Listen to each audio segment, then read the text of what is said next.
درخت، آپ کا بلاوا اور یہ انتظار مجھے مولا علی کی یاد دلا رہا ہے۔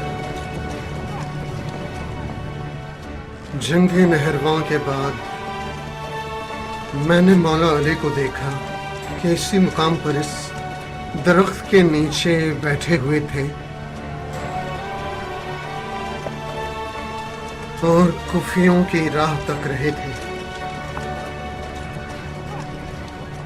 بہت کم لوگوں نے ان کی آواز پہ لبیک کہا۔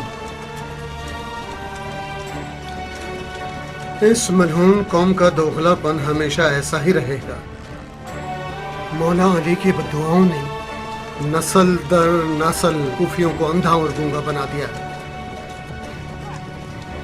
کل تک سب کے سب طواب تھے، مگر جس وقت یہ سنا کہ شام کا لشکر واقعی آ گیا ہے اور طوابین جہاد کا حتمی عزم رکھتے ہیں، تو بوڑھی عورتوں کی طرح کہیں کونوں میں جا کے چھپ گئے۔ کم من فیعۃ قلیل، جو نہیں آئے گا وہ اپنا نقصان کرے گا۔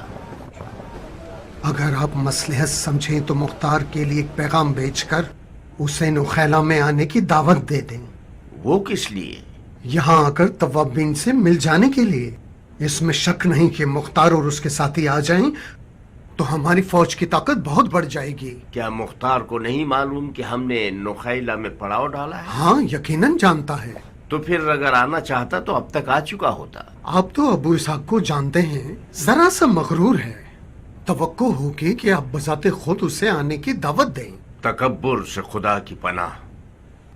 مطلب یہ کہ اگر میں بھی اسے نہ بلاؤں تو میں بھی مغرور کہلاؤں گا۔ آپ مبرہ ہیں کبر و غرور سے۔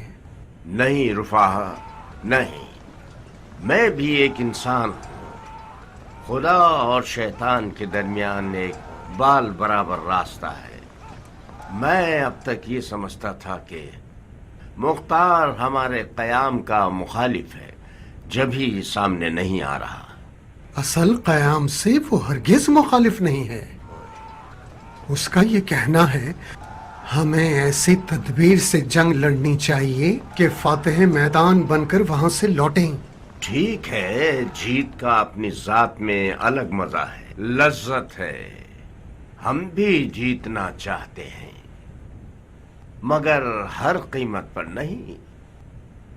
ہماری جنگ کا معیار علی کا انداز ہونا چاہیے۔ ہم پرجوش انداز میں میدان میں جائیں گے اور خالص دل کے ساتھ تلوار چلائیں گے۔ اب جیت جائیں یا مر جائیں، ہم فاتح کہلائیں گے۔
السلام علیکم یا شیخ۔ اہلاً وسہلاً۔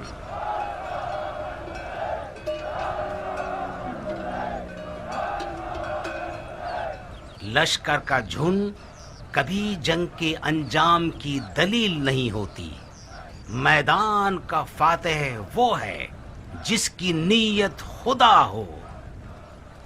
اصلی قوت تو فوجیوں کے دل میں ہوتی ہے، فوج کے ایمان سے وابستہ ہوتی ہے۔ آپ مجھ سے بہتر جانتے ہیں کہ بہت سے غزوات میں کفار کی تعداد مسلمانوں کی فوج کے کئی گنا زیادہ رہی ہے۔ اور جنگ کا انجام بھی زیادہ تر مسلمانوں کے حق میں رہا ہے۔ آج شام کی فوج ایک مرجھائی ہوئی، ایک دوسرے کے خلاف اور بے ہدف ہے، جو کہ ایک چیخ سے 100 ٹکڑے ہو جائے گی۔ جو جوش اور ولولہ میں نے آج نوخیلا میں دیکھا ہے، خدا نے چاہا تو آپ لوگ میدان لے جائیں گے۔ آپ تو ایسے بات کر رہے ہیں جیسے ہم ڈرے ہوئے ہیں۔ سچ پوچھیے تو مجھے نوخیلا میں مزید مجمع ہونے کی امید تھی۔ توابین قلیل تعداد میں ہیں، مگر حقیقت میں یہ لوگ بہت زیادہ ہیں، اور جیسا کہ آپ فرما رہے ہیں کہ شام کے حالات درہم برہم ہیں، اس کے برخلاف مجھے لگتا ہے کہ شام کی حکومت کسی طور بھی سرگرداں نہیں ہے اور حالات مکمل اختیار میں ہیں۔ عبد الملک مروان کے ہوتے ہوئے ایک مضبوط اور مسلط حکومت ہو گئی ہے۔ اگر آل زبیر سچ میں دین کے لیے فکر مند ہیں اور بنی امیہ کو دشمن جانتے ہیں تو انہیں بھرپور انداز میں میدان میں آنا چاہیے، اس مٹھی بھر سونے کے سہارے نہیں جو بلاخرز ہوتا ہے۔ میں مانتا ہوں کہ یہ ساری امداد آپ کے عزم و ارادے کے سامنے کچھ بھی نہیں، مگر میں جو کچھ بھی کر سکتا تھا وہ یہی تھا۔ میں ابھی کوفہ آیا ہوں، ابھی میں کوفے کے حالات پر مسلط نہیں ہوں۔ اگر آپ جلدی نہ کریں اور کچھ عرصہ صبر کریں تو شاید میں ایک لشکر تیار کر کے آپ کے ہمراہ روانہ کر سکوں۔ کب تک صبر کریں بندہ خدا؟ شامیوں نے عین الوردہ کے قریب پڑاؤ ڈال دیا ہے، صبر کریں تاکہ وہ کوفے کا محاصرہ کر لیں۔ مجھے پتا نہیں، جیسا آپ کو مناسب لگے وہی کیجیے۔ توابین اپنے شرعی وظیفے پر عمل کریں گے۔ مجھے نہیں معلوم آپ کے دماغ میں کیا چل رہا ہے، مگر بہتر ہوگا کہ آپ یہ جان لیجئے کہ شیعوں نے عراق میں بہت سنگین تاوان دیے ہیں۔ جس حکومت نے بھی عراق میں شیعوں سے دشمنی کی وہ فنا ہو جائے گی، چاہے وہ زبیری ہو چاہے مروانی۔ ان سکوں کو بھی لے جائیے اور ضرورت مندوں پر خرچ کیجیے۔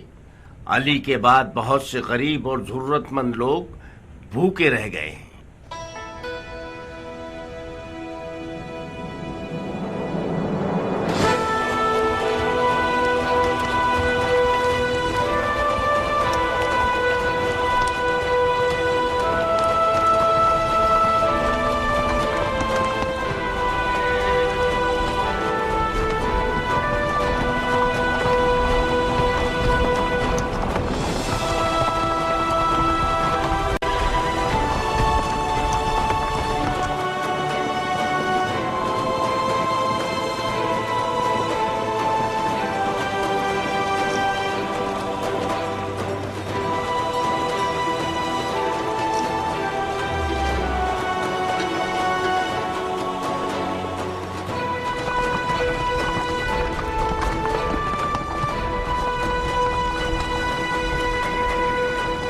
بھائیو، ہم اپنے پیر و مرشد سلیمان کے حکم پر نہر القمد کے پاس پڑاؤ ڈالیں گے تاکہ سید الشہداء حسین ابن علی کے روزے کی زیارت کے لیے آمادہ ہو سکیں۔